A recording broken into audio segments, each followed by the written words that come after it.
Good day my dear friends, I hope everybody will be fine. आज के इमली चीनी में फ्रेंड्स आप देखेंगे कि इमली चीनी की फरमाइश पूरी करती है, उसके बगैर कहे उसे मोटी रोटी खिलाती है। दूसरी तरफ इमली जब चीनी के लिए दवाई लेने जाती है तो आर्यन भी वहीं पर होता है। वो उसे खाना देती है कि तुमने खून दिया है, दाल रोटी खा लो।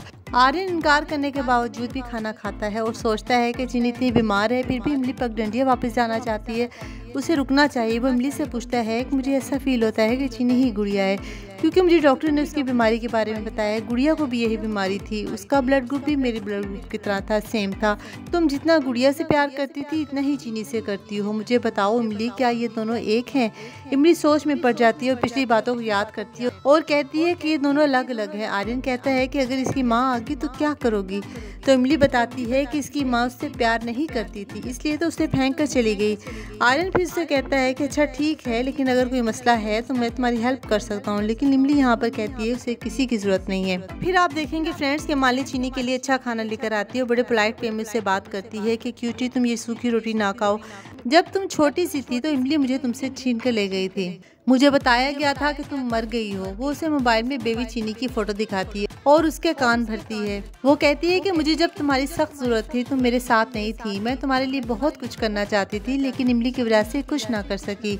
यहीं पर चीनी उसका खाना रिजेक्ट कर देती है फ्रेंड्स। वो कहती है कि इमली ने कभी मुझे धोखा नहीं दिया, तुमने तो मुझे कमरे में बंद कर दिया था ना, और इमली ने मुझे बचाया था। उसने मुझे बताया था कि वो मेरी सगी माँ नहीं है, लेकिन उसने सगी माँ से भी बढ़कर मुझे प्यार दिया। तुम मुझे बर्गर दो या पिज़्ज़ा, मैंने नहीं खाना, मुझे इमली के हाथ की मोटी रोटी ही पसंद है। वो माली को जाने का कहती है फ्रेंड्स, और माली ये कहकर चली जाती है कि तुम मेरी ही बेटी हो, मैं तुम्हारी तबीयत का बहुत ख्याल रख रही हूँ, तुम आराम करो, मैं चलती हूँ।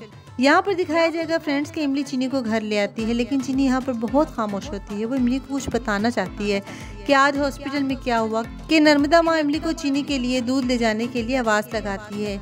नर्मदा उसे रुकने के लिए कहती है कि इमली तुम यहाँ पर रुक जाओ, तो इमली कहती है नहीं, आज की रात सिर्फ रुक रही हूँ, वो भी इसलिए कि चीनी आराम कर ले, मैं सुबह निकल जाऊँगी। वो आर्यन को चीनी के माँ के तौर पर चीनी के इलाज के पैसे देती है।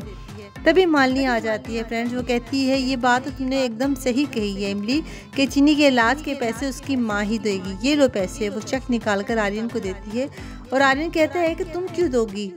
तो मालिनी कहती है क्योंकि मैं ही चीनी की माँ हूँ, इमली ने उसे मुझसे छीन लिया था।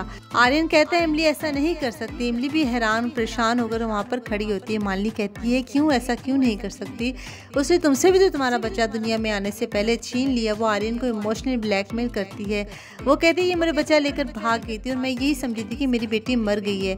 वो कहती है कि चीनी मेरी ही बेटी है और बहुत बहस करती है, और यहीं पर एपिसोड ख़त्म हो जाती है। प्रीकैप में फ्रेंड्स चीनी भी इमली को कहती है कि तुम मेरी माँ नहीं हो, मेरी माँ यही है, तुम तो यहाँ आना भी नहीं चाहती थी, मैं ही तुम्हें यहाँ पर लेकर आई हूँ, तुम जाओ, अब मैं अपनी माँ और हीरो जी के साथ ही यहाँ पर रहूँगी। यही मालिनी इमली को हाथ पकड़कर फ्रेंड्स बाहर निकाल देती है। वीडियो पसंद आए तो लाइक कर दें, अगर चाहें तो मेरे चैनल को सब्सक्राइब भी कर दें। Thank you so much, take good care of yourself, good bye.